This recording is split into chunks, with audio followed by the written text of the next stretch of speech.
आता राज्यातील काही इतर महत्त्वाच्या घडामोडी पाहूयात। संतोष देशमुख यांना जाऊन आज 2 महिने पूर्ण झालेले आहेत आणि या प्रकरणी अंजली दमानिया यांनी पुन्हा एकदा धनंजय मुंडे यांच्या राजीनाम्याची मागणी केली आहे। तसंच अंजली दमानिया यांनी ट्विट करत काही सवाल सुद्धा उपस्थित केलेत।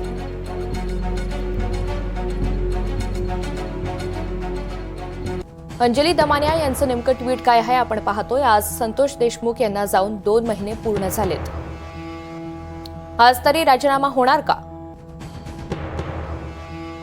आज संतोष देशमुख यांना आदरांजली म्हणून एक पत्र पाठवत आहे। धनंजय मुंडेंवरील सगळे आरोप पुराव्यांसकट मुख्यमंत्री अजित पवार, एसीबी, सीबीआय, सीएजीला पाठवतीये।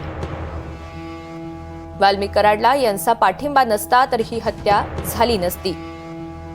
अजून बरेच काही कळणं बाकी आहे।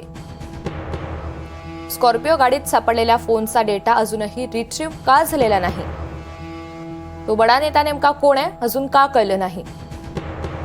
जोपर्यंत धनंजय मुंडे मंत्रिपदावर आहेत तोपर्यंत दबाव कायम राहणार। मुंडेंचा राजीनामा व्हायलाच पाहिजे।